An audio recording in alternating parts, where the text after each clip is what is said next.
ஆண்டவருக்கு மகிமையுண்டாவதாக. ஆண்டவராகிய இயேசு கிறிஸ்துவின் இனிய நாமத்தினாலே உங்களை நான் வாழ்த்துகிறேன். இந்த நாளிலே பாவ வார்த்தைகள், சின்ஃபுல் வேர்ட்ஸ், பாவ வார்த்தைகள், நம்ம பேசுகிற வார்த்தைகளை குறித்து இன்றைக்கி தியானிக்க இருக்கிறோம். நான் விசுவாசிக்கிறேன், இந்த செய்தி முடிந்த போகும்போது உங்கள் வாயெல்லாம் கழிச்சு தான் போயின்னு நினைக்கிறேன் நான், வசனத்தினால. ஆமென். சரி, அதில் ஒரு வசனத்தை வாசிக்கணும். நீதிமொழிகள் 30:32. நீதிமொழிகள் 30:32. நீ மேட்டிமையானதினால் பைத்தியமாய் நடந்து துர்ச்சிந்தனை உள்ளவனாய் இருந்தாயானால் கையினால் வாயை மூடு. கையினால் வாயை மூடு. சத்தமாக சொல்லுவோம், கையினால் வாயை மூடு. Lay your hand upon your mouth. கையினால் வாயை மூடு அப்படின்னு என்ன அர்த்தம்? வாயை குறித்து, வாயின் வார்த்தைகளை குறித்து கவனமாயிரு அப்படின்னு அர்த்தம். தேவையானதை பேசுங்க, தேவையில்லாத பேசாதீங்க அப்படின்னு அர்த்தங்க. உன் வாயை கையினால் மூடு. போன மாசத்துல இந்த இடத்துல வந்த பொழுது, இருதயம் சுத்தமாக இருக்க வேண்டும் என்றால் சிந்தை சுத்தமாக இருக்கணும் அப்படின்னு பார்த்தோம்.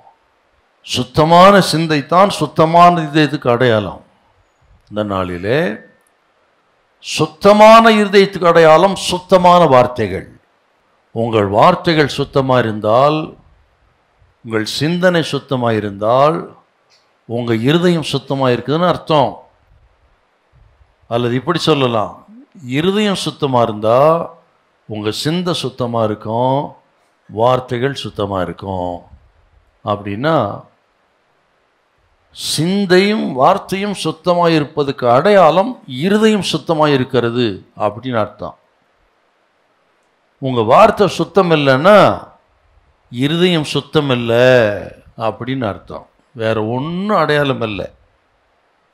உங்கள் வார்த்தையை கொண்டு தான் உங்கள் இருதய சுத்தத்தை நாம் கண்டுபிடிக்க முடியும்.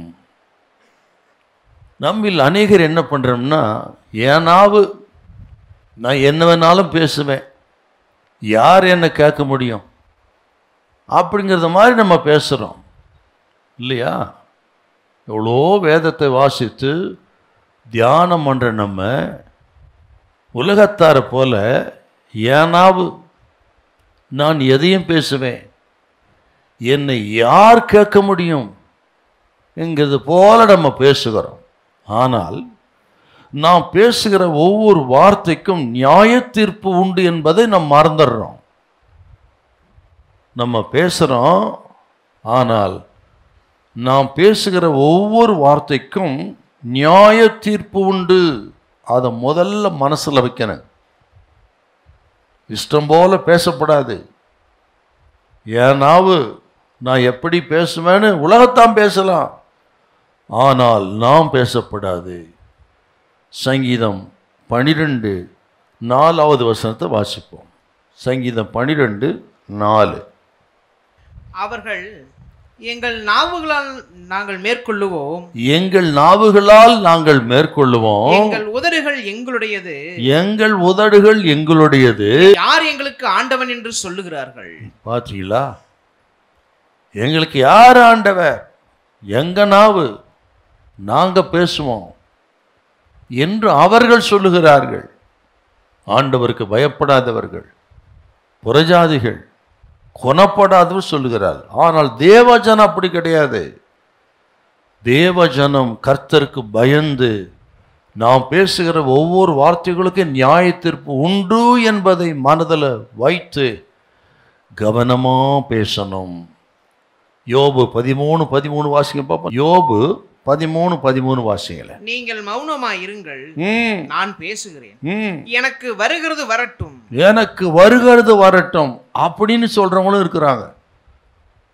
வர்றதை பார்த்துக்கலாம், நான் அப்படி பேசத்தான் செய்வேன் என்று துணிகரத்தோடு இருக்கிறவர்களும் உண்டு. கவனிக்கணும். சில பெற்றோர்கள் தங்கள் பிள்ளைகளுக்கு நல் வார்த்தைகளை சொல்லித் தருகிறார்கள். சில மார்க்கத்தை பார்த்தீங்கன்னா உபன்யாசம் அப்படி சொல்லி உட்கார வைத்து காலை முதல் மாலை வரலும் அவர்கள் பிரசங்கம் பண்ணுவார்கள். உபன்யாசம் சொல்லி நீதி போதனைகளை கற்றுக் கொடுப்பார்கள். எப்படி நல்லா படிக்கிறதுன்னு சொல்லி தருவார்கள். சமுதாயத்தில் எப்படி உயர்ந்து வாழறதுன்னு சொல்லி தருவார்கள். சிறந்த கல்வியாளனாக எப்படி வருவது,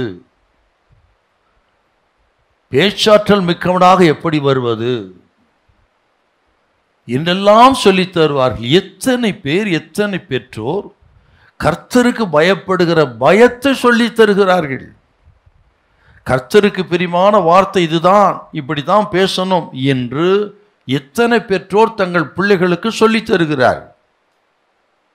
தாவீது சொல்ற வார்த்தையை வாசிக்கணும். நீங்க 34:11 34:11 வந்து எனக்கு செவி கொடுங்க. கவனிங்க, உண்மையான தெய்வ பக்தி உள்ள கர்த்தருடைய பெற்றோர்கள் பிள்ளைகளுக்கு என்ன சொல்லணும். இங்க நிறைய பேரண்ட்ஸ் வந்திருக்கீங்க. உங்க பிள்ளைகளுக்கு நீட்டுக்கு அனுப்பலாம், சிவில் சர்வீஸ்க்கு அனுப்பலாம், எங்க ஒன்றாலும் அனுப்பலாம், எதையும் கற்றுத்தரலாம், பலவிதமான டியூஷன் அனுப்பலாம். ஆனால் பெற்றோர்கள் இதை சொல்லித் தருகிறார்களா? வாசிங்க பார்க்கலாம். 34 சங்கீதம் 11 பிள்ளைகளே, வந்து எனக்கு செவி கொடுங்கள். கர்த்தருக்கு பயப்படுதலை உங்களுக்கு போதிப்பேன். கர்த்தருக்கு பயப்படுதலை போதிப்பேன். நன்மையை காணும்படி ஜீவனை விரும்பி நீடித்த நாட்களை அபேட்சிக்கிற மனுஷன் யார்? உன் நாவை பொல்லாப்புக்கும் உன் உதடுகளை கபட்டு வசனிப்புக்கும் விலக்கி காத்துக்கோ என்று பெற்றோர் பிள்ளைகளுக்கு கர்த்தருக்கு பயப்படுவது குறித்து, கர்த்தருக்கு பயந்தவர்கள் எப்படி பேச வேண்டும் என்று பெற்றோர் பிள்ளைகளுக்கு சொல்லித் தருகிறார்களா? அதுதாங்க ரொம்ப முக்கியம்.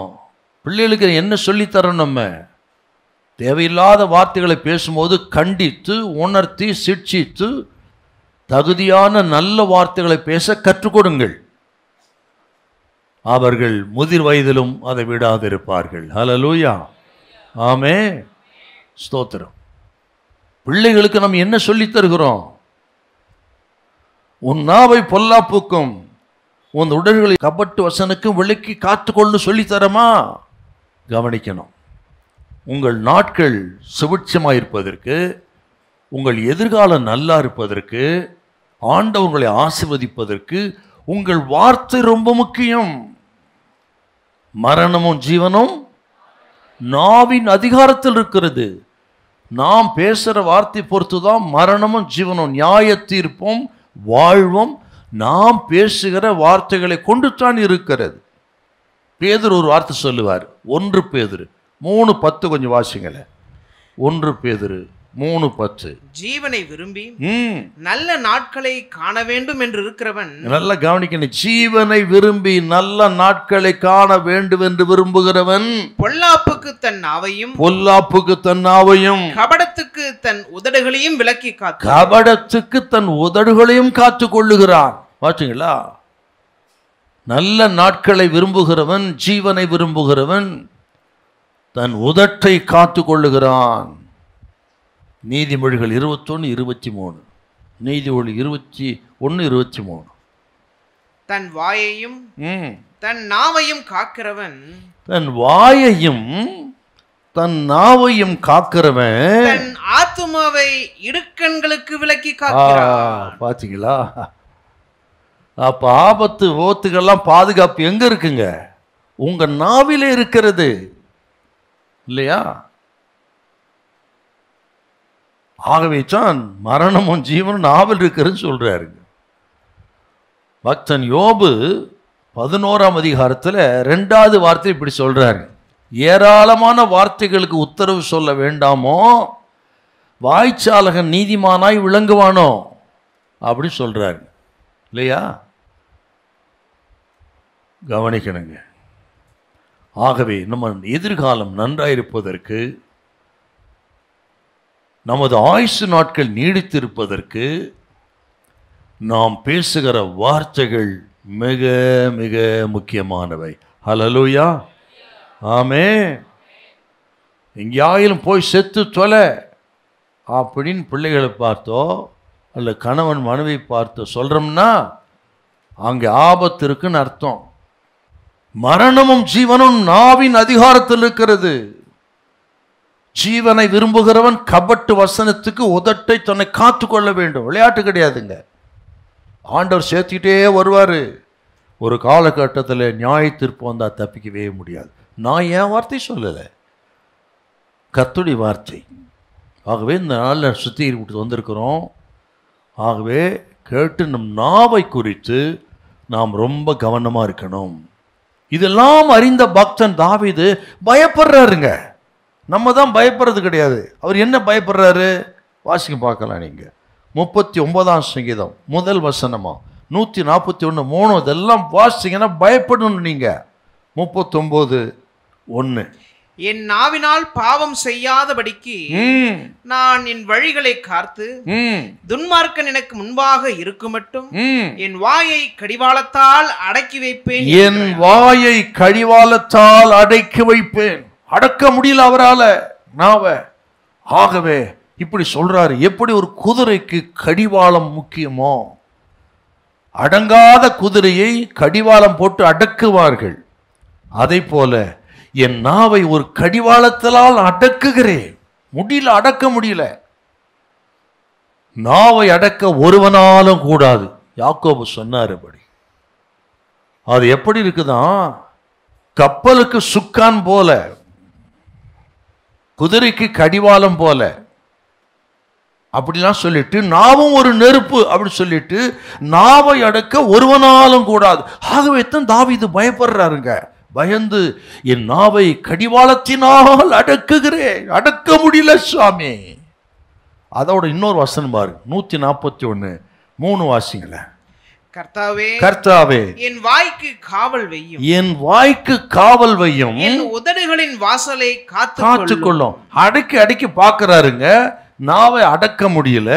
இப்போ ஜெபம் பண்றாரு, வேற வழியே இல்லை. கர்த்தாவே, இந்த நாவை அடக்க என்னால் முடியல சுவாமி, உங்களால் தான் முடியும் ஆண்டவரே, தயவா என் நாவை நீங்க அடக்குங்க, உதடு வாசலை காத்து கொள்ளுங்க சாமி என்று தன் நாவை பலிபீடத்தில் வைக்கிறாருங்க.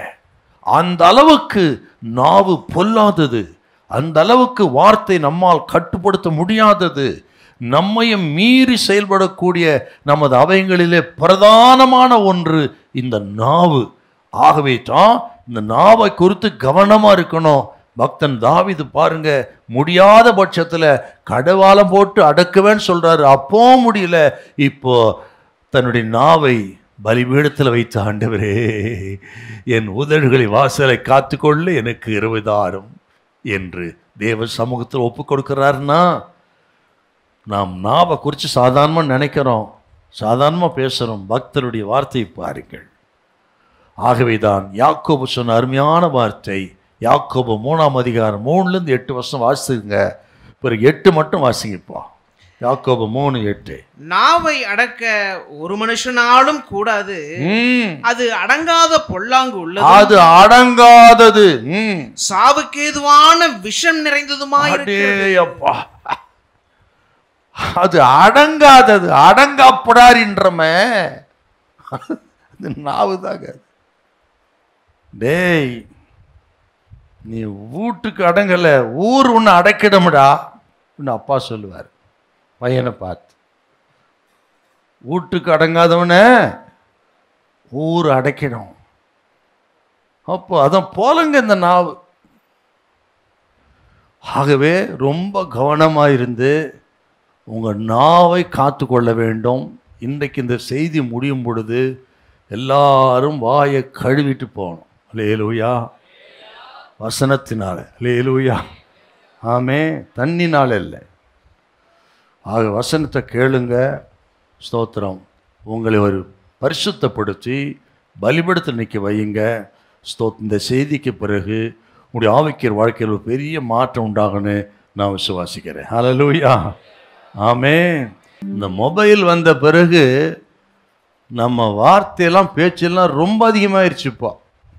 நீங்களாம் பேசாதவங்க கூட பேசுகிறான்ப்பா, மணிக்கணக்காக பேசுகிறான். சிலர் இருக்கிறாங்க எப்படி பெற்றோருக்கு தெரிய போகுதுன்னு. ஆனால் ஒன்று சொல்கிறேன் உங்களுக்கு, நம்ம பேசுகிற எல்லாத்தையுமே ட்ரேஸ் பண்ணி ட்ராக் எடுத்து என்ன பேசுனீங்கன்னு காட்டுறான் உலகத்தானே. அப்படின்னா ஆண்டவர் எவ்வளோ கணக்கு வச்சிருப்பாருங்க. ஆமே. கணவன் மனைவி சண்டை வந்துச்சு. அப்போ அந்த மனைவி வந்து கம்ப்ளைண்ட் என்னத்துல, இப்படிலாம் பேசுகிறான்னு. அப்படிலாம் பேச மாட்டாருங்க. ஐயோ எவ்வளோ பக்தியான சகோதரன், நான் எவ்வளோ மதிச்சிருக்கிறேன், அப்படிலாம் பேச மாட்டார். அந்த அம்மா நைஸாக பேக்கில் இருந்து ஒரு ஃபைலை உருவி 4 பேப்பர் எடுத்து கொடுக்குது. என்னென்னா இவர் என்னென்னா பேசுனதுக்கு டெலஃபோன் எக்ஸ்சேஞ்சுக்கு போயிட்டு அங்கே எழுதி போட்டு பேசுனது ரெக்கார்டு, அந்த ட்ராக்கை வாங்கி கொடுது. அதில் பார்த்தீங்கன்னா அவர் என்னெல்லாம் அப்படியே இருக்குங்க. அப்படின்றது உம்முன்னு இருக்குங்க அதில். அப்போ தான் யோசித்தேன், மனுஷனே இப்போ கண்டுபிடிப்பான்னா நம்ம ஆண்டவரோட எத்தனை ரெக்கார்டை வச்சுருப்பாருங்க. அல்லேலூயா. உன் கையினால் வாயை சொல்ல மாட்டீல. சரி, இப்போ முதல் குறிப்பு, நாம் பேசுகிற கெட்ட வார்த்தைகளை வேதம் பேன் பண்ணுகிறது. தேவ ஜனம் பேசுகிற வார்த்தைகளை, கெட்ட வார்த்தைகளை வேதம் தடை செய்கிறது இல்லையா? இங்கே மனிதர்கள் நுழையக்கூடாது, ரெஸ்ட்ரிக்டட் ஏரியா அப்படின்னு பேன் பண்ணி வைக்கிறாங்கல்ல. அதை போல் கெட்ட வார்த்தைகளை வேதம் பேன் பண்ணுதுங்க. எபேசியர் 4ஆம் அதிகாரம் 29வது வசனம். கெட்ட வார்த்தை ஒன்றும் உங்கள் வாயிலிருந்து புறப்பட வேண்டாம். கெட்ட வார்த்தை ஒன்றும் நாவிலிருந்து புறப்பட வேண்டாம். let no corrupt word proceed out of your mouth. வாசிங்க. பக்தி விருத்திக்கு ஏதுவான நல்ல வார்த்தை உண்டானால் அதையே கேட்கிறவர்களுக்கு பிரயோஜனம் உண்டாகும். அருமையான ஒரு வார்த்தைங்க இது. எதை பேசணும், எதை பேசக்கூடாது என்று பவுல் அடிக்கிற ஒரே வசனத்தை அடக்கிட்டா இருப்பாரு. நாம் எந்த வார்த்தைகளை பயன்படுத்த வேண்டும், பிரயோஜனப்படுத்தணும், எதை பயன்படுத்தக்கூடாது என்று திட்டமா சொல்ற. கெட்ட வார்த்தை ஒன்றும் உங்கள் வாயிலிருந்து வரக்கூடாது. கரப்ட் வேர்ட் பதிலா பக்தி விருத்தியை உண்டாக்கக்கூடிய நல்ல வார்த்தைகளை பேசுங்கள், பிரயோஜனமான வார்த்தைகளே பேசுங்கள். அப்படின்னு நாம் எதை பேச வேண்டும், எதை பேசக்கூடாது என்று வேதம் திட்டமாய் வரையறுத்து சொல்லுகிறது. தேவ ஜனத்துக்கு இதோட பாக்கி என்ன வேணும்? உலகத்தானுக்கு அப்படி கிடையாது. அவன் மனசாட்சிக்கு எது நீதியோ அதுதான் பேசுவான். ஆனால் தேவ ஜனத்துக்கு அப்படி இல்லை. நமது மனசாட்சியின்படி அல்ல, வேதத்தின்படி பேசணும். ஆகவே எதை பேசணும், எதை பேசக்கூடாது என்று வேதம் திட்டமாய் போதிக்கிறது. அசுத்தமான வார்த்தை, பொருளாசையான வார்த்தை, வம்பும் புத்தியினமான வார்த்தை, பரியாசம், இவைகள் தகாதவைகள். ஸ்தோத்திரம் செய்தலே தகும். இருக்குதா இல்லையா? இதே எபேசியர்ல சொல்றாரு 5ஆம் அதிகாரம் 3-4 வசனத்தை வாசிங்க பார்க்கலாம். எபேசியர் 5:3-4. மேலும் பரிசுத்தவான்களுக்கு ஏற்றபடி வேசித்தனமும் மற்ற எந்த அசுத்தமும் பொருளாசையும் ஆகிய இவைகளின் பேர் முதலாய் உங்களுக்குள்ளே சொல்லப்படவும் கூடாது. அப்படியே வம்பும் புத்தியினமான பேச்சு பரியாசம் தகாதவைகள் ஸ்தோத்திரம் செய்தலே தகும். இன்றைக்கு பரியாசம் தான் ரொம்ப அதிகமாயிருச்சு இல்லையா? நையாண்டின்னு சொல்லுவாங்க தமிழ்ல. நையாண்டி பண்றது, பரியாசம் பண்றது, 2 பொருள்பட பேசுறது, டபுள் மீனிங்ல பேசுறது ஒஸ்ட் ஆயிடுச்சு இப்போ உலகம். அது கிறிஸ்டியானிட்டியே மோசமாயிருச்சு. டபுள் மீனிங்ல பேசுறதெல்லாம் சர்வ சாதாரணமாயிருச்சு. இப்போ பயம் கிடையாது, ஆண்டவர் குறித்த பயம் கிடையாது. சொல்றாரு பாருங்க, விபச்சாரம், வேசித்தனம், பொருளாசை. என்ன விபச்சாரத்துக்கு அடுத்த பேச்சு பேசாத. சில வாயை திறந்தால இதே கதை தான். அவன் அங்கே போய் கேட்டான், இவன் இங்கே போய் கேட்டான். அப்படி பேசுகிறவர்களை கண்டாலே அவர்கள் இருதயம் சுத்தமா இல்லைன்னு அர்த்தம். அவர்கள் இருதயம் கரைபட்டிருக்கிறது. சிலர் பாருங்க, எப்பவுமே நல்ல வார்த்தைகளை பேசுவார்கள், பக்தி விருத்தியா பேசுவாங்க, ஜெபத்தை குறித்து பேசுவாங்க, பரிசுத்தத்தை குறித்து பேசுவாங்க, நீதி குறித்து பேசுவாங்க, நிச்சயத்தை குறித்து பேசுவாங்க. இவர்கள் தான் பரிசுத்தவான்களுக்கு நீதிமான்களுக்கு அடையாளம். சரி, எந்த நேரமும் சரி கண்ட யூடியூப் செய்தி, அதை பார்த்து இதை பார்த்து, இதெல்லாம் நமக்கு தேவையா? சினிமா நடிகை குறித்து நம்ம பேசணுமா? நம்ம பேச்சு எப்படி இருக்கணும்? பக்தி விருத்திக்கான வார்த்தைகளை பேசுங்கள். வம்பும் புத்தியினமான வார்த்தைகள் அல்ல, பக்தி விருத்திகள் நல்ல வார்த்தைகளே பேசுங்கள். அதுவே கர்த்தருடைய பிள்ளைகளுக்கு சிறந்தது. ஹல்லேலூயா. இல்லை அப்படியே கையை ஓய்ச்சி ஆமே ஆமே பிரைஸ் தி லார்ட். கவனிக்கணும். ஏன்னா இப்போ ரொம்ப பேச்சு அப்படி ஆயிடுச்சு. திருச்சபைகளிலே இன்னைக்கு கிறிஸ்தவத்தில் உலகத்தாரை போல பேசுகிறவர்கள் பெருகிவிட்டார்கள். பலிபீடங்களில் அப்படி பேசுகிற ஊழியர்கள் பெருகிவிட்டார். துக்கமான காலகட்டத்தில் நம்ம இருக்கிறோம். இதெல்லாம் கேட்டுட்டு இது நியாயம் என்ற நிலைமைக்கு போயிடாதீங்க. இப்படிலாம் பேசலாம்னு நினைச்சிடாதீங்க. இப்படிலாம் சமரசத்துக்கு போயிடுறாங்க, காம்ப்ரமைஸுக்கு போயிடாதீங்க. ஸ்தோத்திரம். தேவஜனம் எப்பொழுதுமே உங்கள் தனித்தன்மையை, பரிசுத்தத்தை காத்துக்கொள்ளுங்கள், நாவை காத்துக்கொள்ளுங்கள். ஸ்தோத்திரம். உங்களுக்கு நல்ல ஜீவனை கற்றுக் கொடுப்பார். ஹல்லேலூயா ஹல்லேலூயா. சொல்றான், என்ன அருமையான வார்த்தை பாருங்க. கெட்ட வார்த்தை ஒன்றும் நாவிலிருந்து வர வேண்டாம். பக்தி விருத்திக்கு ஏதுவான வார்த்தைகளை பேசுங்கள். 4 பேர் வியாதிப்பட்டு வந்தாங்க, அவர்களை என்கரேஜ் பண்ற மாதிரி பேசுங்க. பாவத்தில் விழுந்த ஒரு மனிதனை, ஒரு மனுஷன் நீங்கள் கண்டுபிடித்து விட்டால் அவர்களை விடுவிப்பதற்கு என்ன வழியோ அதை பேசுங்க. அவர்களை குற்றஞ்சாட்டி குற்றவாளியாக்கி இன்னும் பாவத்துக்கு தள்ளாதீங்க அப்படின்னு பவுல் எழுதுறாருங்க. என்றால் நம்ம வார்த்தைகள் எவ்வளவு கவனமா இருக்கணும். எல்லையை மீறவே கூடாது. தேவ பிள்ளைகள் எல்லையை மீறவே கூடாது. சின்ன வயசுலேருந்து எனக்கு பிடிக்காத ஒன்று கெட்ட வார்த்தை.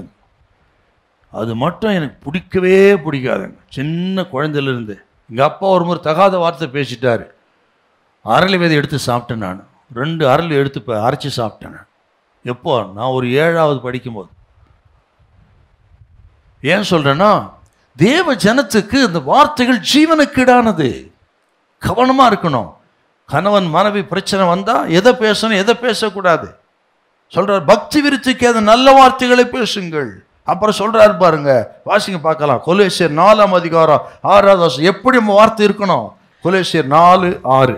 அவனவனுக்கு இன்னின்னபடி உத்தரவு சொல்ல வேண்டும் என்று நீங்கள் அறியும்படிக்கு உங்கள் வசனம் எப்பொழுதும் கிருபை பொருந்தினதாயும், உங்கள் வசனம் எப்பொழுதும் கிருபை பொருந்தினதாயும், உப்பால் சாரம் ஏறினதாயும்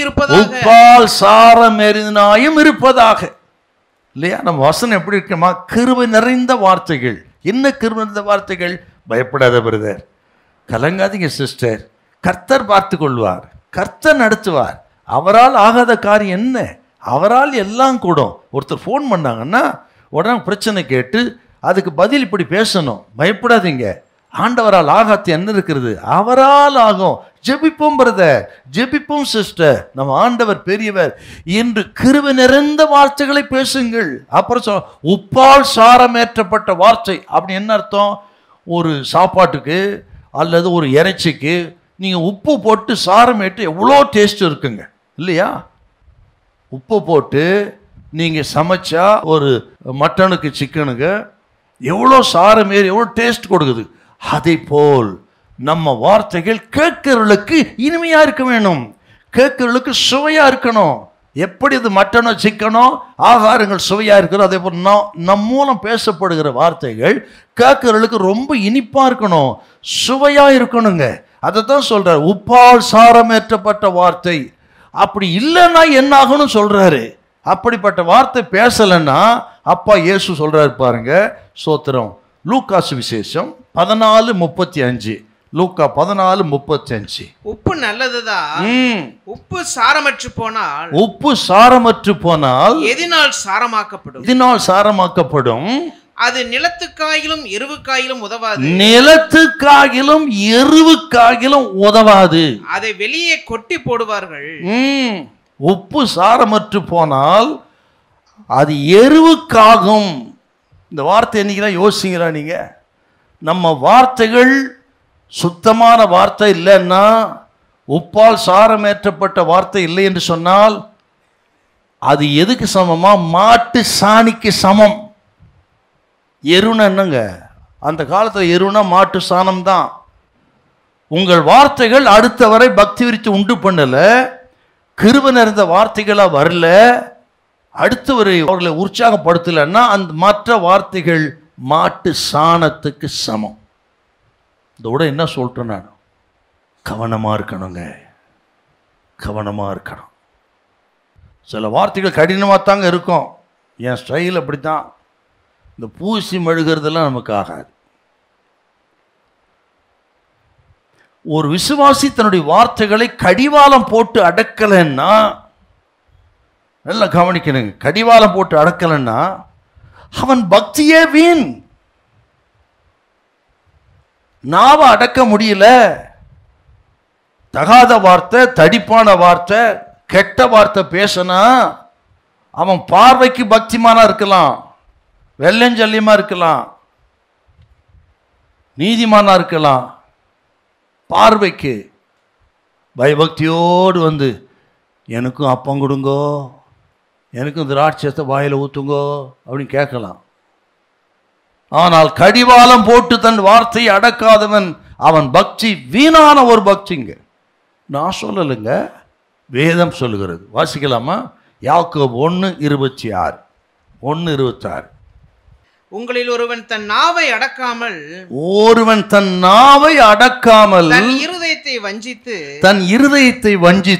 தன்னை தேவபக்தி உள்ளவன் என்று எண்ணினால் அவனுடைய தேவபக்தி வீணாயிருக்கும். பாத்தீங்களா? நான் சொன்னேன், அவனுடைய தேவபக்தி வீண். நாவ ஒருத்தன் அடக்கலன்னா அவன் பக்தி உள்ளவன் ட்ரெஸ்ஸில் காட்டலாம், பாடலாம், மனிதர்கள் புகழ நடந்து கொள்ளலாம். ஆனால் கர்த்தருடைய பார்வையில் அவன் பக்தி வீணான ஒரு பக்தி. ஏமாற்றுக்காரன், மாய்மாலக்காரன். அவ்வளவு அர்த்தம் இதுக்கு. இன்னைக்கு கெட்ட வார்த்தை பேசுகிற விசுவாசிகள் எவ்வளோ பெருகிட்டாங்க ஐயா. என்ன துக்கமா இருக்குதுங்க. நம்ம வாயிலிருந்து வார்த்தை அப்படி வரலாமா? மாதந்தோறும் அப்பம் வாங்குற வாயாச்ச, ரசத்தை பெறுகிற நாவாச்ச, இந்த நாவிலிருந்து வரலாமா? தித்திப்பும் கசப்பும் ஒரே நாவிலிருந்து வருமா? ஒரே ஊற்றிலிருந்து வருமா? அதே யாக்கோபு தான் கேட்கிறாருங்க. ஒரே ஊற்றிலிருந்து தித்திப்பு கசப்பான தண்ணி எப்படி வரும்? ஒன்று நல்ல தண்ணி, இல்லை கெட்ட தண்ணி இல்லையா? ஆலயத்துக்கு வந்தாக்க இப்படி பக்திமான போல பாடுறதும், பிரைஸ் தி லார்ட், ஹல்லேலூயா. அங்க போனா வேற பாஷை பேசிருந்தோம் இல்லையா? எத்தனை தப்பு. ஆலயத்தில் எப்படி இருக்கணுமோ அப்படித்தான் வெளியில இருக்கணும். ஹல்லேலூயா. அப்படி கையை உயர்த்தி ஹல்லேலூயா. மாய்மாலக்காரர்கள், அவன் பக்தி வீணுங்க. யாக்கோபு சொல்றாரு பாருங்க. ஆகவே ஆலயத்தில் எப்படி பாடுறோமோ, எப்படி வசனம் கேட்கிறோமோ, அப்படி வியாபார ஸ்தலத்திலும் வீட்டிலும் வெளியிலும் நமது வார்த்தைகள் இருக்க வேண்டும். ஹல்லேலூயா. இல்லை அப்படி கையை உயர்த்தி ஆமென். ஹல்லேலூயா. கெட்ட வார்த்தை வருதுன்னா அவன் இருதயம் கெட்டு போய்க்குன்னு அர்த்தங்க இல்லையா? எல்லா காவலோடும் இருதயத்தை காத்துக்கொள்ளும். அதுக்கு தான் சொன்னார். அங்கிருந்து தான் எல்லா வார்த்தைகளும் புறப்படும்.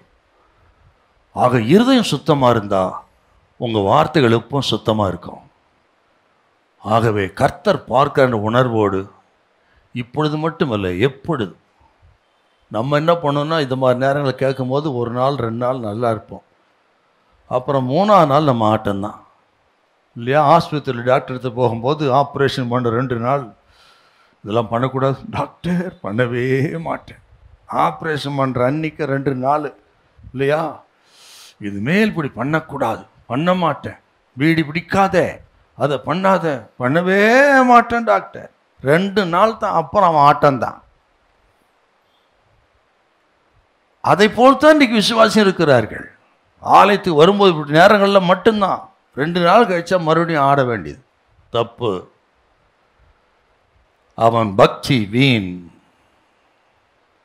நாம பேசுறத வச்சு தான் சார் நம்ம குடும்பத்தையே அளக்க முடியும், நமது தேசத்தையே அளக்க முடியும், நமது வரலாற்றை தெரியும். நம்ம பேசுற பேச்சு வச்சு நான் சொல்லல, அதுவும் வேதம் தான். என்ன சொல்றதுங்க வேதம்? மத்தேயு சுவிசேஷம் 26ஆம் அதிகாரம் 69 வருஷம் முதல்ல, 73 வருஷம் ரெண்டாவது, 26, 69, 73. அத்தருணத்தில் பேதுரு வெளியே வந்து அரமனை முற்றத்தில் உட்கார்ந்திருந்தான்.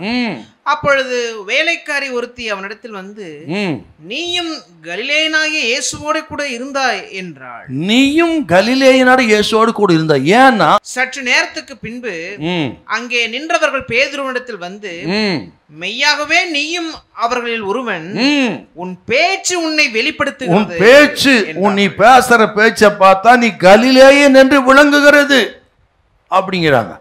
அப்போ நம்ம பேச்சை வைத்தா ஊரை கண்டுபிடிச்சிடலாம், தேசத்தை கண்டுபிடிச்சிடலாம், குலத்தையே கண்டுபிடிக்கலாங்க. பேச்சுக்கு அத்தனை வல்லமை இருக்கிறது இல்லையா? நம்ம பேசுறதை வச்சு கோயம்புத்தூர்காரர் இவரு, ஒரு மதுரைக்காரர் இவரு, திருநெல்வேலி ஆக்கம், நார்கோயில் ஆகட்டும், ஈஸியாக கண்டுபிடிச்சிடலாங்க. ஒரு மெட்ராஸ்காரர் ஆக்கம் இல்லையா? பேச்சுக்கு அத்தனை வல்லம் இருக்குதுங்க. அதான் சொல்றாரு, நீ கலிலேயன், உன் பேச்சு அதுக்கு ஒத்திருக்கிறது என்றால், நம்ம பேசுறதை வச்சு நம்ம இருதயத்தை பொறுத்து தாங்க பேச்சு. என்ன பேச்சு சுத்தமா இருந்தா நம்ம இருதயம் சுத்தமா இருக்குன்னு அர்த்தம். இல்லை என்றால் அவன் பக்தி வீண், மாயை. இன்னொரு வார்த்தை, இந்த மாயை என்ற வார்த்தைக்கு நல்ல அர்த்தம் என்ன தெரியுங்களா? சரியான ஒரு அர்த்தம் ஏசாயா 40:17. ஏசாயா 40:17. சகல ஜாதிகளும் அவருக்கு முன்பாக ஒன்றுமில்லை, அவர்கள் சூனியத்தில் சூனியமாக, அவர்கள் சூனியத்தின் சூனியமாகவும் மாயையாகவும் எண்ணப்படுகிறார். மாயை. ஆகவே இந்த வீண் வார்த்தைக்கு சூன்யம், மாயை அப்படின்னு அர்த்தங்க. சூனியம் ஒருத்தனை கெடுக்கும், அழிக்கக்கூடியது தான் சூனியம். அதை போல இந்த மாய்மாலக்காரர்கள், நீதிமான் விசுவாசி அல்லது ஊழியக்காரன் அந்த போர்வையில இருந்து கெட்ட வார்த்தை பேசுறவன் அவன் சூனியக்கார சார், அவன் சூனியக்காரன், விளையாட்டு கிடையாது. அவன் மாயக்காரன், மாயை. அப்படின்னு நம்ம வார்த்தைகளை எவ்வளவு தெளிவா இருக்கணுங்க. நமக்கு நாம் பரலோகத்துக்குரியவர்களா நரகத்துக்குரியவர்களா வார்த்தை தான் தீர்மானிக்கிறது. நல்லவர்களா கெட்டவர்களா நமது வார்த்தை கொண்டு தான் அளக்க முடியும். என்றால் இந்த வார்த்தை எத்தனை பயங்கரமானது. ஆகவே தான் சொல்றாருங்க, பக்தி விருட்சிக்கு ஏதுவான நல்ல வார்த்தை பேசுங்கள், பிரயோஜனமானவர்களை பேசுங்கள், வம்பம் மூத்தினமான பேச்சல்ல, ஸ்தோத்திரம் செய்வதே தகும். ஹல்லேலூயா. மத்தேயு 12:34 கொஞ்சம் வாசிங்கள. 12:34. விரியன் பாம்பு குட்டிகளே, நீங்கள் பொல்லாதவர்களா இருக்க நலமானவைகளை எப்படி பேசுவீர்கள்? இருதயத்தின் நிறைவினால் வாய் பேசும். என்ன பேசுறாரு இப்ப? விரியன் பாம்பு குட்டிகளே. ஏன்னா அவன் தோத்திரம் பண்றான், பரிசேயன் வேதத்தை ஓதுறான், ஆனா இருதயம், அவன் இருதயம் கேடுகிட்டு இருக்கிறது. ஆகத்தான் விரியன் பாம்புன்னு சொல்றாருங்க அவனுக்கு. அப்பா, இவ்வளவு நாள் இதெல்லாம் நம்ம கண்டுபிடிச்சோமா? என்ன பேசுறாரு பாருங்க. இருமனமுள்ள வார்த்தை, டபுள் மைண்டட் ஸ்பீச். அதுக்கு ஒரு வசனம் இருக்கு பாருங்க. சங்கீதம் 12:2-3 வாசிக்க பார்க்கலாம். அவரவர் தங்கள் தோழரோடு பொய் பேசுகிறார்கள், இச்சக உதடுகளால் இருமனதாய் பேசுகிறார்கள். இச்சக உதடுகளால் இருமனதாய் பேசுகிறார்கள். என்ன இச்சக உதடு அப்படின்னா, நேரடியா பேசும்போது நீங்க பிரியப்படுற மாதிரி பேசுறது, நீங்க வெளியே போன பிறகு அவ்வளவும் தூத்துறது. இன்னைக்கு கிறிஸ்தவத்துல சாபக்கேடுங்கிறது இல்லையா? 2 ஊழியக்காரன் சேர்ந்துட்டா 3ஆவது ஊழியக்காரனை பேசுறது, 2 விசுவாசியும் சேர்ந்து அடுத்த விசுவாசியை பேசுறது ரொம்ப துக்கமான விஷயங்க. நேருக்கு நேர் praise lord brother, praise lord sister அப்படிங்கிறது. இப்போதான் நினைச்சவங்கள, இப்போதான் ஜபம் பண்ணவங்கள அல்லேலூயா, நேரடியாகவே வந்துட்டீங்க. பேசாத பார்த்தா பழம் நழுவி பாலில் விழுந்தது போல் இருந்தது. தெரியாத உங்களுக்கு இதெல்லாம்? இன்னொரு வசனத்தை வாசிச்சுட்டு 2வது குறிப்பு போயிடும். உங்களெல்லாம் பார்த்தா 1 கொரிந்தியர் 15:33. 1 கொரிந்தியர் 15:33. மோசம் போகாதிருங்கள், மோசம் போகாதிருங்கள். ஆகாத சம்பாஷணைகள், ஆகாத சம்பாஷணைகள் நல்லொழுக்கங்களை கெடுக்கும். நல்லொழுக்கத்தை கெடுக்கும். பார்த்தீங்களா? தேவையில்லாத கான்வர்சேஷன் கூடாது. நமக்கு உடனே விட்டு விலகணும் அந்த இடத்த விட்டு. நீங்கள் இது கான்வர்சேஷன் வித்தியாசமாக போகுது என்றால் நீங்கள் அந்த நபரை விட்டு விலகணும். அந்த ஃபோன் காலை கட் பண்ணணும். இல்லைன்னா உங்கள் சிந்தை கெட்டுடும். உங்களுடைய ஆயில் சக்கரமே கெட்டு போயிடும். நாவும் ஒரு நெருப்பு. இதே யாக்கோபு சொல்கிறார். ஒரு காட்டை கொளுத்தி விடுது போல் நம்ம ஆயில் சக்கரத்தை கொளுத்தி விடும். ஆகவே இந்த நாவை குறித்து ரொம்ப தெளிவாக இருந்து காத்துக்கணும். அந்த நாவை குறித்த ஒரு பரிசுத்தத்துக்காக ஜெபிக்கணும். நாவை பலிபீடத்திலே வைக்க வேண்டும். அல்லேலூயா. ஆகவே கர்த்தருடைய பிள்ளைகளே, கெட்ட வார்த்தை ஒன்றும் நாவிலிருந்து வரக்கூடாது. இந்த செய்தியை கேட்ட பிறகு சோத்திரம் கவனமாக இருந்து நல்ல வார்த்தைகளை பேசுங்க. பக்தி விருத்திக்கு ஏதுவான வார்த்தைகளை பேசுங்க. கோபம் என்னத்தான் கோபம் வந்தாலும் எல்லை மீறக்கூடாது. எல்லை மீறாமல் பேசுகிறவர்களே நீதிமான்களாக இருக்கிறார்கள். ஸ்தோத்திரம். அவர்களை கர்த்தர் கைவிடவே மாட்டார். அல்லேலூயா. இல்லை கையை வச்சாமே ஆமே. சில இருக்கிறாங்க திரும்ப திரும்ப பேசிட்டு திரும்ப பேசிட்டு, இப்படி பேசியிருக்கக்கூடாதுன்னு நினைக்கிறேன், ஆனால் பேசிட்டேன் அப்படி சொல்கிறோங்க. இங்கேயும் இருக்கிறீங்க அப்படி தானே? கையை வச்சு சொல்ல மாட்டேன், பயப்படாதீங்க. நம்ம சிலர் இருக்கிறோம், நேரடியாக பேச மாட்டோம், வசனத்தை வச்சு எஸ்எம்எஸ் பண்ணுவோம்.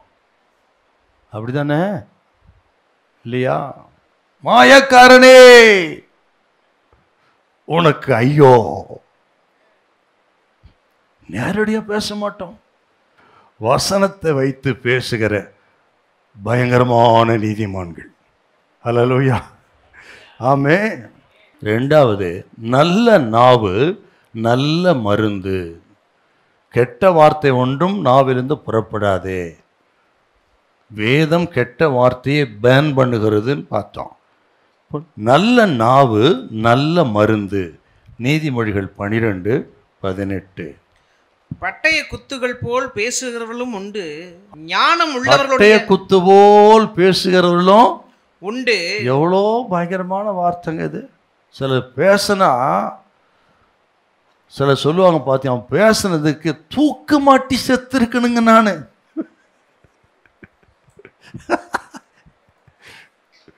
பேசினாம் பாருங்க ஒரு பேச்சு, என் ஜென்மத்துக்கும் அது தங்கம். 4 அடி அடிச்சா கூட பரவாயில்ல, வாய்ப்பேன். பட்டய குத்து போல். அப்புறம் வாசிங்க. ஞானம் உள்ளவருடைய நாவோ, ஞானம் உள்ளவருடைய நாவோ ஔஷதம். ஔஷதம், குட் மெடிசன். ஔஷதம்னா மருந்துன்னு அர்த்தங்க. நல்ல நாவு நல்ல மருந்து. கெட்ட மனுஷ வார்த்தைகள் பட்டை குத்து போல் இருக்கும். ஆகவே பட்டை குத்து போல் பேசப்படாது. நீங்கள் பேசுறது 4 பேருக்கு மருந்து போல் ஆரோக்கியமாக இருக்கணும். நீதிமொழிகள் 16:23. நீதிமொழிகள் 16:23. ஞானியின் இருதயம் வாய்க்கு அறிவை பூட்டும், அவன் உதடுகளுக்கு அது மேன்மேலும் கல்வியை கொடுக்கும். ஞானியின் இருதயம் அவன் வாய்க்கு அறிவை ஊட்டும், அவன் உதடுகளுக்கு அது மென்மேலும் கல்வியை கொடுக்கும். அப்படி ஒரு ஞானியின் இருதயத்தை போல் நமது வார்த்தைகள் இருக்க வேண்டும். நாம் பேசுகிற வார்த்தைகள் நமக்கு மகிமையை கொண்டு வரும், இல்லாவிட்டால் அவமானத்தையும் கொண்டு வரும். எப்பொழுது நீங்கள் ஆண்டவரை குறித்தே மேன்மையாக பேச பேச பேச அது ஆண்டவருக்கு மகிமை கொண்டு வரும். அல்லாத பட்சத்தில் தகாத வார்த்தைகளை பேச பேச, கெட்ட வார்த்தை பேச, அது உங்களுக்கு அவமானத்தை கொண்டு வரும்.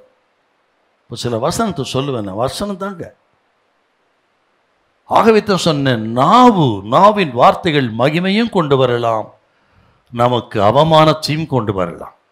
தாவீது சொல்றார் 57ஆம் சங்கீதம் 8வது வசனம், 57:8, என் மகிமையே விழி, வீணையே சுரமண்டலமே விழியுங்கள், அதிகாலையில் விழித்துக் கொள்வேன். மகிமையே விழி அப்படின்னு என்னங்க அர்த்தம் என்றால், இங்கு சொல்லப்பட்ட மகிமை என்றால் நாவு அப்படின்னு அர்த்தங்க. நாவே காலையில் எழுந்து சுரமண்டலத்தோடு வீணையோடு ஆண்டவரை துதித்து பாடு அப்படி சொல்றார். கர்த்தர் நம்ம கொடுத்த இந்த நாவு, நாம் எதற்காக தேவன் நம்மை படைச்சிருக்கிறார்? இந்த ஜனத்தை எனக்கென்று ஏற்படுத்தினேன், இவர்கள் என் துதியை சொல்லி வருவார்கள். இந்த நாவை தேவன் உண்டாக்கினது அவர் துதிக்க, அவருக்கு மகிமை கொண்டு வருவதற்கு, அவருக்கு மேன்மை கொண்டு வருவதற்காகத்தான் தேவன் நமக்கு நாவை படைச்சிருக்கிறார். அதுதான் சொல்றாருங்க. இன்னொரு வார்த்தை இருக்கு பாருங்க, 16ஆம் சங்கீதம் 9வது வசனம், ஆகையால் என் இருதயம் பூரித்தது, மகிமை களிகூர்ந்தது, என் மகிமையாகிய நாவு களிகூர்ந்தது, என் மாம்சமும் நம்பிக்கையோடு தங்கி இருக்கு. இப்படி ஆண்டவரை துதித்து பாடி மகிமை செலுத்துகிறவர்கள் சோத்திரம் நம்பிக்கையோடு நித்தியத்துக்காக காத்திருப்பார்கள் என்று தாவீது சொல்றாருங்க. ஆகவே தான் சொன்னேன், நாம் பேசுகிற வார்த்தைகளை கொண்டு அது நமக்கு மகிமை கொண்டு வருகிறதா, அவமானத்தை கொண்டு வருகிறதா அப்படி நம்ம பார்க்க முடியும். நல்ல நாவுக்கும் கெட்ட நாவுக்கும் வித்தியாசத்தை சாலமோன் சொல்றார். இது எப்படி இருக்கும், அது எப்படி இருக்கணும், அதையும் பார்க்கணும் நம்ம இல்லையா? இங்கிருந்து போகும்போது பார்த்து சரியாய் போகணும். இன்னைக்கு என்ன சொல்றாருங்க, நீதிமொழிகள் 10:20 என்ன சொல்றாரு பாரு, 10:20, நீதிமானுடைய நாவு சுத்த வெள்ளி, துன்மார்க்கனுடைய மனம் அற்ப விலையும் பெறாது. நீதிமான் ஞானியினுடைய வார்த்தை சுத்த வெள்ளி அப்படின்னா விலையேற பெற்றதுன்னு அர்த்தம். துன்மார்க்கனுடைய மனம் அற்ப விலையும் பெறாது அப்படின்னா ஒரு காசும் பெறாது, 10 பைசாவுக்கு புரோஜனம் இல்லை அப்படி சொல்லுவாங்க அந்த காலத்தில். இப்போதான் பைசா இல்லையே, அந்த காலத்தில் இவன் 10 பைசாவுக்கு புரோஜனம் இல்லைங்க. இவனை பெற்றதனால எரும மாட்டை வாங்கினான் விட்டுருந்தாலும் நல்லா வந்திருக்கோம்பாங்க. அப்படி கெட்ட வார்த்தை பேசுறவன் எப்படி இருக்கானா, 10 பைசாவுக்கு புரோஜனம் இல்லாதவன். அதே நேரத்தில் ஒரு ஞானியின் வார்த்தை சுத்த வெள்ளியாய் விலையேற பெற்றதாக இருக்கிறது. அல்லேலூயா. நமது வார்த்தைகள் எல்லாம் விலையேற பெற்றதாக இருக்கணுங்க, விலை மதிப்புள்ளதாக இருக்கணும். பேசுகிற ஒவ்வொரு வார்த்தையும் மதிப்புள்ளதாக இருக்கணும். ஆகவே எப்பொழுதும் அளந்து பேசணும், அளவாக பேசணும், சுருக்கமாக பேசணுங்க இல்லையா? சொற்களின் மிகுதியினால் பாவமிராமல் போகாது. ஏன் அப்ப சொன்னாருங்க, அதிகமாக பேசும்போது தான் பாவமே வருது. தேவையில்லாதெல்லாம் பேசும்னு அர்த்தம். தேவையில்லாத பேசி பாவத்துக்கு எழுது எப்பொழுதுனா சொற்களின் மிகுதியினால். ஆகவே தான் உங்கள் வார்த்தை குறைக்கணும், உங்கள் வார்த்தை சுருக்கமாக இருப்பதாக. இருக்குதா இல்லையா உங்களுக்கு? பிரசங்கி 5:2 வாசிங்கள, பிரசங்கி 5:2 கொஞ்சம் வாசிங்க. தேவ சமூகத்தில் நீ துணிகரமாய் உன் வாயினால் பேசாமலும் மனம் பதறி ஒரு வார்த்தையும் சொல்லாமலும் இரு. தேவன் வானத்தில் இருக்கிறார், நீ பூமியில் இருக்கிறாய். ஆதலால் உன் வார்த்தைகள் சுருக்கமா இருப்பதா. என்ன அர்த்தம் அதுக்கு? நீ பூமியில் இருக்கிறாய், தேவன் வானத்தில் இருக்கிறார்னா பூமியிலிருந்து நீ பேசுகிற ஒவ்வொரு வார்த்தையும் அவர் கேட்கிறார் அப்படின்னு அர்த்தம். அவர் கேட்கலன்னு நினைக்காதீங்க, பார்க்கலன்னு நினைக்காதீங்க. நீங்க பேசுகிற ஒவ்வொரு வார்த்தையும் பூமியில இருந்து பேசுகிற வார்த்தைகளை பரலோகத்தின் தேவன் கேட்டுக்கொண்டே இருக்கிறார். ஆகவே உங்கள் வார்த்தைகள் சுருக்கமா இருப்பதாக. நீ தேவாலயத்துக்கு போது நடையை காத்துக்கொள் அப்படின்னு என்ன அர்த்தங்க? என்ன அர்த்தம் அதுக்கு? நடை காத்துனா நம்ம நடந்து போறதா? No no no. சோத்திரம். நீ உங்கள் நடவடிக்கைகள், பேச்சு, வார்த்தைகள் எல்லாம் கவனமா இருக்கணும். அதை பரிசுத்தமாய் நீங்கள் காத்துக்கொள்ள வேண்டும். ஹல்லேலூயா, ஆமென், பிரைஸ் தி லார்ட். அப்போ துன்மார்க்குடைய வார்த்தை நீதிமான்கள் வார்த்தைக்கு வித்தியாசம் சொல்றாரு பாருங்க. நீதிமான்கள் வார்த்தை சுத்த வெள்ளி விலையேற பெற்றது. அதே நேரத்தில் துன்மார்க்கனுடைய வார்த்தைகள் எல்லாம் ஸ்தோத்திரம் ஒன்றுக்கும் உதவாதது. மட்டுமல்ல, நீதிமானுடைய வார்த்தைகள் எல்லாம் ஔஷதம் மருந்தா இருக்கிறது, காயம் கட்டக்கூடியதா இருக்கிறது. ஆனால் துன்மார்க்கனுடைய வார்த்தைகள் காயப்படுத்தக்கூடியதா இருக்கிறது. ஆக வித்தியாசம் சொல்றாரு பாருங்க. ஒன்று காயம் கட்டக்கூடியது, இன்னொன்று காயம் ஏற்படுத்தக்கூடியது. இன்னொன்று ஸ்தோத்திரம் நோயா இருக்கிறது, இன்னொன்று ஆரோக்கியமா இருக்கிறது. நீதிமான்கள் கர்த்தருடைய பிள்ளைகள் பேசுறதெல்லாம் ஆரோக்கியம். துன்மார்க்கன் கெட்ட வார்த்தை பேசுறவன் அவன் நோயை கொண்டு வருகிறான் அப்படின்னு சொல்றார். என்றால் நமது நாவிலே தான் தேவன் எவ்வளவு ஆசீர்வாதத்தை வச்சுக்கிறார். மீறினா அது சாபமும் பயங்கரமா இருக்கிறது. என்றால் பேசுகிற ஒவ்வொரு வார்த்தைகளை குறித்து கவனமாயிருங்கள். ஹல்லேலூயா. நீதிமொழிகள் 15:4 கொஞ்சம் வாசிங்க. ஆரோக்கியமுள்ள நாவு ஜீவ விருட்சம், நாவின் மாறுபாடோ ஆவியை நொறுக்கும். இந்த வித்தியாசத்தை சொல்லிட்டே வராரு பாருங்க. இந்த வார்த்தை எப்படி, அந்த வார்த்தை எப்படின்னு இல்லையா? ஆரோக்கியமுள்ள நாவு ஜீவ விருட்சம். ஜீவ விருட்சம்னா அழியாதது இல்லையா? அழியாத விருட்சம். அதே நேரத்தில் மாறுபாடான நாவு ஆவியை நொறுக்கும், நொறுக்கிடும். சில நேரங்களில் பேசுகிற வார்த்தைகள்லாம் ஆவியே நொறுக்கிடும். என்றால் நமது நாவில் ஆரோக்கியம் இருக்கிறது, காயம் கட்டுதல் இருக்கிறது, நோய்க்கு மருந்து இருக்கிறது, ஔஷதமாக இருக்கிறது, அநேகருக்கு புத்தியை தெளிவிக்கிறதா இருக்கிறது. அப்படிப்பட்ட நல்ல வார்த்தைகளை பேசி பக்தி விருத்தியை உண்டாக்குங்கள். ஹல்லேலூயா. ஆமென். அப்ப இயேசு சொன்னாருங்க, நாம் பேசுகிற வீணான வார்த்தைகளை குறித்து நியாய தீர்ப்பு நாளே நியாய தீர்ப்பு கொடுக்கணும்னு சொல்லிருக்கார்ல. மத்தேயு சுவிசேஷம் 12ஆம் அதிகாரம் 36 இயேசுநாதர் சொன்ன வார்த்தை. மனுஷர் பேசும் வீணான வார்த்தைகள் யாவையும் குறித்து நியாய தீர்ப்பு நாளிலே கணக்கு ஒப்புவிக்க வேண்டும் என்று உங்களுக்கு சொல்லுகிறேன். ஏனெனில் உன் வார்த்தைகளினாலே நீதிமான் என்று தீர்க்கப்படுவாய். உன் வார்த்தைகளினாலே நீதிமான் என்று தீர்க்கப்படுவாய், அல்லது உன் வார்த்தைகளினாலே குற்றவாளி என்று தீர்க்கப்படுவாய். பரலோகத்துக்கும் நரகத்துக்கும் அனுப்புவதே வார்த்தைகள் தான். ஆண்டவர் சொல்றாரு, டே அப்பா என்ன பயங்கரங்க இது. உன் வார்த்தைகளினாலே உன்னை நீதிமான் என்றும் உன் வார்த்தைகளை குற்றவாளி நியாயம் தீர்ப்பார் என்றால் உன் வார்த்தை கொடுங்க தான் பரலோகத்துக்கு அனுப்புறாரு, உன் வார்த்தை கொடுங்க தான் நரகத்துக்கு அனுப்புறாருங்க இல்லையா? நீங்க லூக்கா 19 அதிகாரத்தில் தாலந்து ஓமையை பார்க்குறோம். 5 தாலந்து வாங்கணும் 10 ஆகிட்டான், 2 4 ஆகிட்டான். 1 வாங்கணும் என்ன சொன்னான்னா, நீ விதைக்காத இடத்துல அறுக்கிறவர், தெளிக்காத இடத்துல சேர்க்கிற பொல்லாத கடினமுள்ள மனிதன் அறிந்து உமது தாளந்து நிலத்திலே பொறுத்து வைத்து. அதுக்கு எஜமான் கூப்பிட்டு கணக்கு கேட்கிறார். என்ன சொன்னார் தெரியுங்களா? உன் வார்த்தையை கொண்டே உனக்கு நான் நியாயந்திருக்கிறேன் பார் சொன்னாரா இல்லையா உங்களுக்கு? லூக்கா 19ஆம் அதிகாரம் கொஞ்சம் 22 வாசிங்க பார்க்கலாம். அதற்கு அவன், பொல்லாத ஊழியக்காரனே, பொல்லாத ஊழியக்காரனே, உன் வாய் சொல்லை கொண்டே உன்னை நியாயம் தீர்க்கிறேன். உன் வாய் சொல்லை கொண்டே நியாயம் தீர்க்கிறேன். நான் வைக்காததை எடுக்கிறவனும் விதைக்காததை அறுக்கிறவனுமான கடினமுள்ள மனுஷன் என்று அறிந்தாயே. பின்ன ஏன் என் திரவியத்தை காசு கடையில வைக்கவில்லை? வைத்திருந்தால் நான் வரும்போது அதை வட்டியோட வரப்பற்றிக் கொள்வேனே என்று சொல்லி சமீபமாய் நிற்கிறவளை நோக்கி, அந்த ராத்தலை அவன் கையில் இருக்கிறது எடுப்பா, எடுத்து வேற ஒருத்தன் கொடு என்றால், நம்ம பேசுகிற வார்த்தைகளை கொண்டு தான் நமக்கு ஆசீர்வாதம் வருகிறது. தகாத வார்த்தை பேசினா நம்ம கையில் இருக்கிற ஆசீர்வாதத்தை எடுத்து அடுத்தவங்க கொடுத்துடுறாருங்க. ஏன் சிலர் ஆசீர்வதிக்கப்படுறதில்ல? வந்த ஆசீர்வாதம் வந்த வழி ஏன் போயிருதுங்க? வேற எங்க ரகசியம் கிடையாது. நமது வார்த்தைகள் தான். வார்த்தைகளை கொண்டே நியாய்ந்திருக்கிறவர். ஆகவே தான் இவ்வளோ பிரயாசப்பட்டாலும் கை கட்டினது வாய் கேட்டல. ஏன் என்று கேட்டால் இதாங்க பிரச்சனை. நான் சொல்ல கர்த்தர் சொல்றாருங்க என்றால் நமது வார்த்தையில் எத்தனை பெரிய ஆசீர்வாதம் இருக்கிறது. ஆகவே நான் உங்களுக்கு சொல்றேன், தேவஜன் எப்பவுமே நல்ல வார்த்தை பேசுங்க. எப்பொழுதுமே சோத்தர் விசுவாச வார்த்தைகளை பேசுங்க. ஆகும், நடக்கும், முடியும் அப்படியே பேசுங்க. நடக்காது, ஆகாது ஒரு நாள் வாயை திறக்காதீங்க.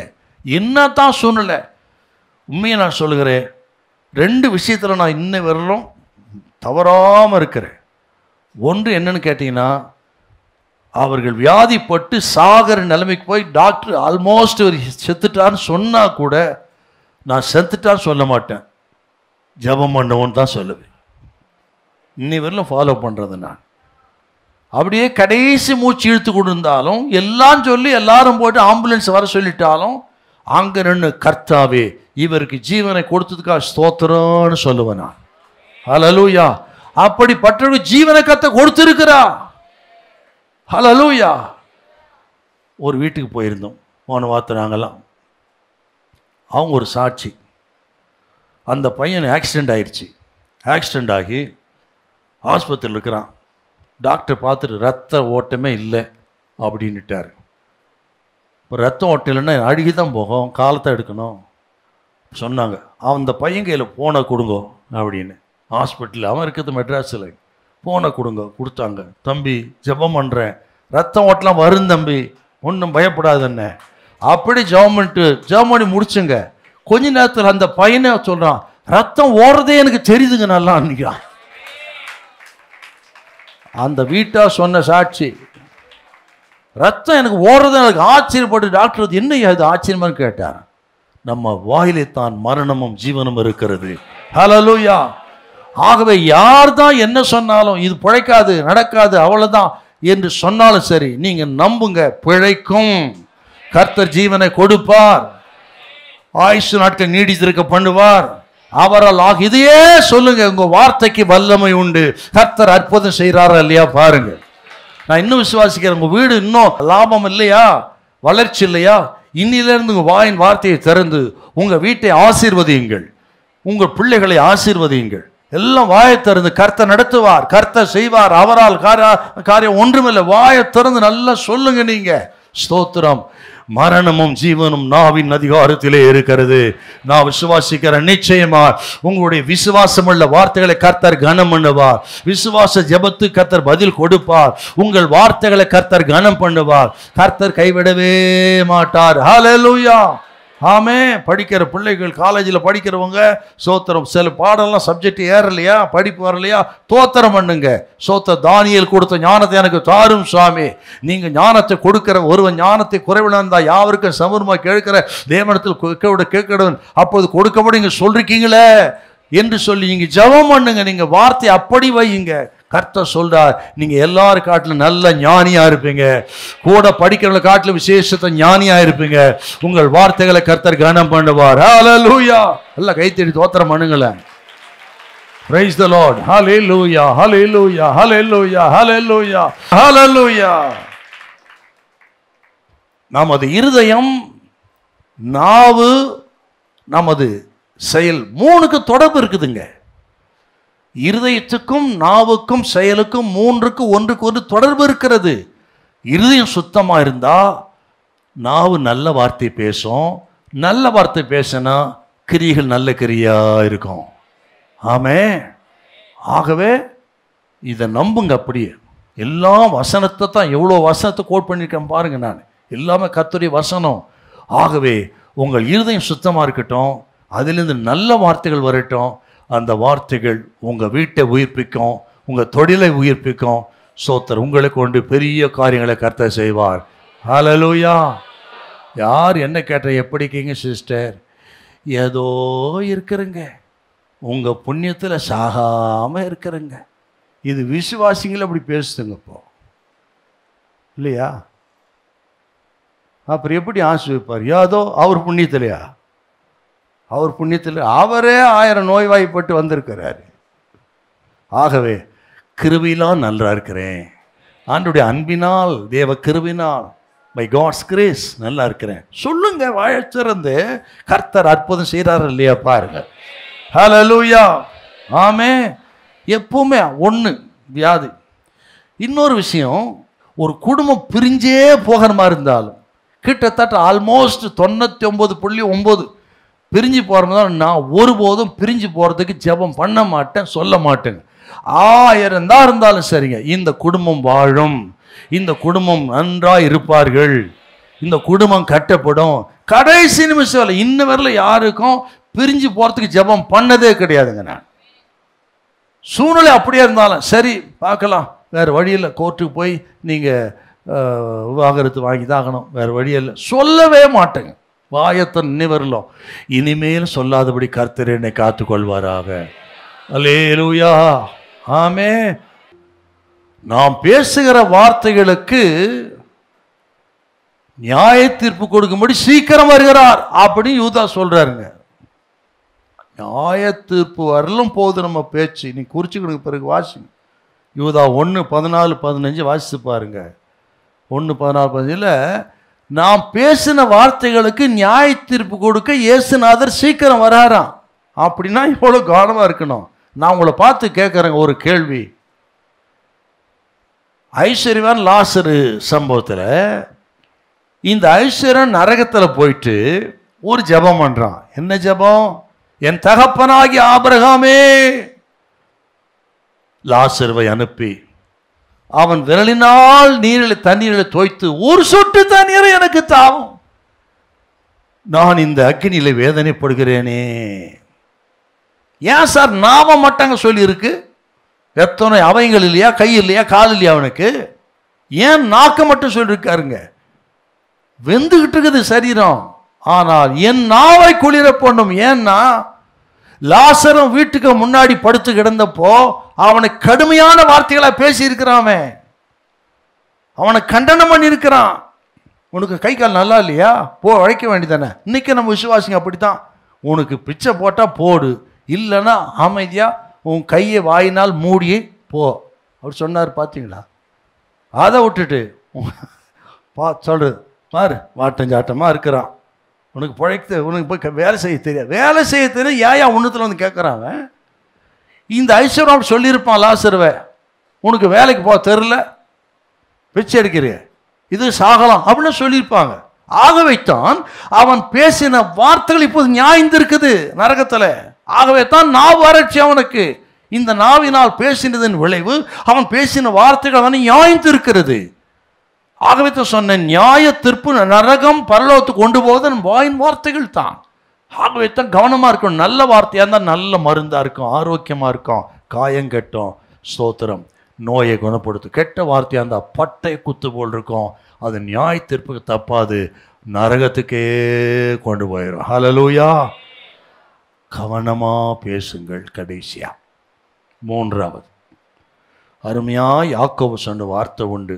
எல்லாத்தையும் கூட்டி கழிச்சிட்டு இப்போ அப்படியே கன்க்ளூஷன் வர போகிறோம்.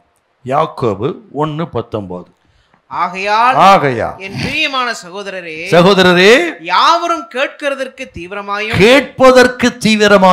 பேசுகிறதற்கு பொறுமையாயும் கோபிக்கிறதற்கு தாமதமாயும் இருக்க கடவர்கள். பாத்தீங்களா? அப்போ இவ்வளோ நேரம் கேட்டோம், இப்போ கன்க்ளூஷன் வரும். ஆக கேட்பதற்கு தீவிரமாயிருங்கள், இல்லையா? ஆகவே மெதுவான பிரதியுத்தம் கடும் கோபத்தை ஆற்றும். யார் என்ன பேசினாலும் கேளுங்க, பொறுமையா, கடைசியா பேசுங்க, அதுதான் அர்த்தம். ஆனால் அதுக்கெல்லாம் பொறுமையாக இருக்குது. ஒருத்தன் பேசிட்டா போதும், உடனே 10 வார்த்தை பாக்கெட்லேருந்து எடுத்து கொடுக்குற மாதிரி எடுத்து கொடுத்துருவோம். உடனே ஒன்று பேசினா போதும் 10. ஆகவே கேட்பதற்கு தீவிரமாய் நமது காதுகள் இருக்கட்டும், பேசுவதற்கு பொறுமையாயிருங்கள். சொற்களின் மிகுதியினால் பாவம் இராமல் போகாது. ஹல்லேலூயா, ஆமென், ஸ்தோத்திரம். இன்னொரு சூப்பர் வசனம், வேடிக்கையான வசனம் மட்டுமல்ல, என் இருதயத்தை குளிர்வித்த அற்புதமான வசனம். நீதிமொழிகள் 17:28. இது வாசிக்கும் போதே உங்க சிரிச்சாலும் சிரிப்பு வரலாம் உங்களுக்கு. பேசாதிருந்தால் மூடனும் ஞானவான் என்று எண்ணப்படுவான். அடேயப்பா, தன் உதடுகளை மூடுகிறவன் புத்திமான் என்று எண்ணப்படுவான். பேசாதிருந்தா நம்ம மூடனா இருந்தா கூட அடுத்தவன் ஒரு பெரிய ஞானியாக்கும். ஒரு இடத்துல பேசப்படாதுன்னு பானா. ஆகவே ரொம்ப சந்தோஷம், ஒண்ணுமே தேவையில்லை, அமைதியாய் இருங்க, உங்களை ஞானியாய் கர்த்தர் காண்பிப்பார். ஹல்லேலூயா, ஆமென். கேட்பதற்கு தீவிரமாயும் பேசுவதற்கு பொறுமையாயிருங்கள். ஹல்லேலூயா, ஆமென். சில வார்த்தைகளை சொல்லி ஜெபிக்க போறேன். பாஸ்டர்மார்களுக்கு சொன்ன பவுல் சொன்ன அற்புதமான ஒரு ஆலோசனைக்கு பாருங்க. தீத்து 1 அதிகாரம் 9-10. தீத்து 1:9-10. தீத்து 1:9-10. ஆரோக்கியமான உபதேசத்தினாலே புத்தி சொல்ல. நல்லா கவனிக்கணும். ஊழியம் செய்ய விரும்புகிறவர்கள், ஊழிய செய்வர்கள், பைபிள் காலேஜ் ஸ்டூடெண்ட்ஸ் நல்லா கவனிக்கணும். ஆரோக்கியமான உபதேசத்தினாலே புத்தி சொல்லவும், எதிர் பேசுகிறவளை கண்டனம் பண்ணவும் வல்லவனாய் இருக்கும்படிக்கு தான் போதிக்கப்பட்டதற்கு ஏற்ற உண்மையான வசனத்தை நன்றாய் பற்றிக் கொள்ளுகிறவமாய் இருங்கள். தீமோத்தேயுக்கு சொல்றாருங்க.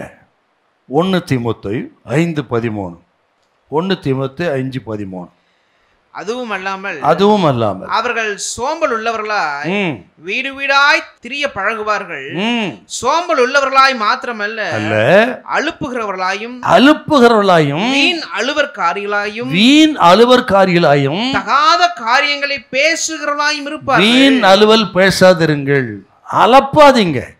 ஆண்டவர் இயேசு சொன்னார், மத்தேயு சுவிசேஷம் 6:6-9 உங்க ஜெபத்தில் எப்படி இருக்குன்னு சொல்றாரு. வீண் வார்த்தைகளை அவர் கேட்பாருன்னு அலப்பாதிருங்கள். ஜெபம் பண்ணும் பொழுது சுருக்கமா ஜெபம் பண்ணுங்க. எதுக்காக உங்களுக்கு சொல்றாங்களோ அந்த குறிப்புக்காக சுருக்கமா ஜெபம் பண்ணுங்க. சோத்திரம். நம்ம விசுவாசியாட்டம் ஊழியாட்டம் மைக்கு கிடைச்சிட்டா போதுங்க, அவ்வளவுதான். சோத்திரம். எப்போ தான் அவர் நிறுத்துவார்னு யாருக்கும் தெரியாது. ஆகவே தான் ஒருத்தர் சொன்னாரு, சோத்திரம் 2 நிமிஷம் பேச சொல்லி அவருக்கு ஒருத்தர் ஜெபிக்க சொல்லி கொடுத்துட்டா 2 நிமிஷம் அவர் சொல்கிற குறிப்புக்காக ஜெபம் பண்ணுங்க. அதை மீறி போனால் அவருக்காக ஜெபம் பண்ணுங்க. ஆகவே ஜெபம் பண்ணும் பொழுது ஜெபிக்க சொன்னால் என்ன குறிப்பை சொன்னமோ அந்த குறிப்புக்காக ஜெபிங்க. வீண் வார்த்தைகளை அலப்பாதையுங்க. ஆண்டவர் சொன்ன வார்த்தைங்க அதெல்லாம். என்ன இது? இப்படிப்பட்ட நம்ம உப்பால் சாரமேற்றப்பட்ட வார்த்தைகள் இருக்கணும். அப்படிப்பட்ட நல்ல ஸ்ட்ராங்கான விசுவாசிகளாக இருக்கணும். ஞானமான ஊழியர்களாக இருக்கணும். நம்ம ஸ்தோத்திரம். கொடுத்த நேரத்தில் முடிக்கணும், கொடுத்த காரியத்துக்காக ஜெபிக்கணும். ஸ்தோத்திரம். வீண் வார்த்தைகளை அலப்பாதேயுங்கள். ஆகவே பேசும் பொழுது நிகழ்கால பெருமைகளை பேசுறது, அல்லது இல்லாதவர்களை குறித்து பேசுறது, உயர்ந்தவர்களை கண்டனம் பண்ணி பேசுறது, தாழ்ந்தவர்களை இழிவாக பேசுறது பேசாதருங்கள். நாவை பலிபடுத்தல் வைத்து கடிவாளத்தால் அடக்குங்கள். அல்லாத பட்சத்தில் ஆண்டவரே என் வாய்க்கு காவல் வையும், உதவிடும் வாசத்தை காத்துக்கொள்ளும் ஜெபம் பண்ணுங்க. இப்போ கடைசியாக நாவை அடக்குவதுக்கு 2 வழி. அந்த 2 வழி வேதத்தில் 2 வசனத்தை வாசித்து ஜெபம் பண்ணுப்பார். இந்த நாவை அடக்குவதற்கு முதலாவது, நாவை அடக்குவதற்கு உங்கள் இருதயத்தை சுத்தம் பண்ணுங்கள். அதான் நீதிமொழிகள் 4:23, சங்கீதம் 39:3 அப்படியே குறிச்சுக்கிடுங்க நீங்கள். சங்கீதம் 45:1, நீதிமொழி 16:23. 1, இருதயத்தை சுத்தம் பண்ணுங்கள். 2வது, ஆண்டவரிடத்தில் ஜெபம் பண்ணுங்கள். நாவை அடக்குவதற்கு காத்துக்கொள்வதற்கு அது அற்புதமான வார்த்தை. சங்கீதம் 19:14, என் கன்மலையும் என் மீட்பெருமாகிய கர்த்தாவே, என் வாயின் வார்த்தைகளும் என் இருதயத்தில் தியானமும் உம் சமூகத்தில் பிரீதியாயிருப்பதாக. ஹல்லேலூயா, ஆமென். அப்படி ஜெபம் பண்ணுங்கள். நாவின் பிரதியுத்தரம் கர்த்தரால் வரும். நீதிமொழி 16:1. ஆக இருதயத்தை சுத்தம் பண்ணி உங்கள் தேவனிடத்தில் நாவுக்காக ஜெபம் பண்ணுங்க. அதை காத்துக்கொள்ள உதவி செய்வார். ஸ்தோத்திரம். நீங்கள் பேசுகிற வார்த்தைகளை கொண்டு கர்த்தர் உங்கள் ஜீவனை கொடுத்து விசுவாச வார்த்தைகளை உங்களை ஆசீர்வதிப்பார். கர்த்தர் உங்களை கைவிடவே மாட்டார். ஹல்லேலூயா, ஆமென். ஸ்தோத்திரம். நாவில் இவ்வளோ விஷயம் இருக்குங்க. இப்போ இன்றைக்கி என்ன தலைப்பில் பார்த்தோம்? நம்ம கையினால் வாயை மூடு அப்படின்னு பார்த்தோம். வாயை மூடு. மறக்க மாட்டீங்க செய்தின்னு நினைக்கிறேன். ஹல்லேலூயா. இயேசுநாதர் பேச வேண்டிய இடத்துல பேசினார், பேசக்கூடாத இடத்துல பேசலை. பிலாத்துவுக்கு முன்பு பேசாதிருந்தார். ஏரோதுவுக்கு முன்பு அவர் வாய் தருவாதிருந்தார். அடிக்கப்படும்படி கொண்டு போகிற ஆட்டுக்குட்டியை போல் வாய் தருவாதிருந்தார் என்றால் அவர் இரத்தத்தால் மீட்கப்பட்ட நீங்களும் நானும் அப்படி எல்லா நிலைகளிலும் நாவை காத்துக்கொண்டு ஸ்தோத்திரம் கர்த்தர் கூட ஆசீர்வாதத்தை பெறுவோம். எல்லா தடைகள் இன்னைக்கு விலகட்டும். ஒருவேளை நம்ம நாவினால் வர வேண்டிய ஆசீர்வாதங்கள் தடைபட்டிருக்கிறதா? நாம் கரைபட்டிருக்கிறோமா? ஸ்தோத்திரம். அதை பலிபடுத்தல் வைத்து இன்னைக்கு பரிசுத்தம் பண்ணிக்கொண்டு ஸ்தோத்திரம் இன்று முதல் கேட்பதற்கு தீவிரமாயிருங்கள், பதில் சொல்வதற்கு பொறுமையாயிருங்கள். சோத்திரம். பேசாதிருந்தால் மூடனும் ஞானவான் என்ற பண்ணுவான் என்ற வார்த்தையின்படி உங்கள் வார்த்தையை குறைத்து கொள்ளுங்கள். உங்கள் வார்த்தை சுருக்கமாக இருப்பதாக. சோத்திரம். துரிதமான மாறுத்துற வேண்டாம், அது பொறுமையாயிருங்கள். கர்த்தர் உங்கள் பட்சத்தில் நின்று உங்களுக்காக பெரிய காரியங்களை செய்வார். ஹல்லேலூயா, ஹல்லேலூயா.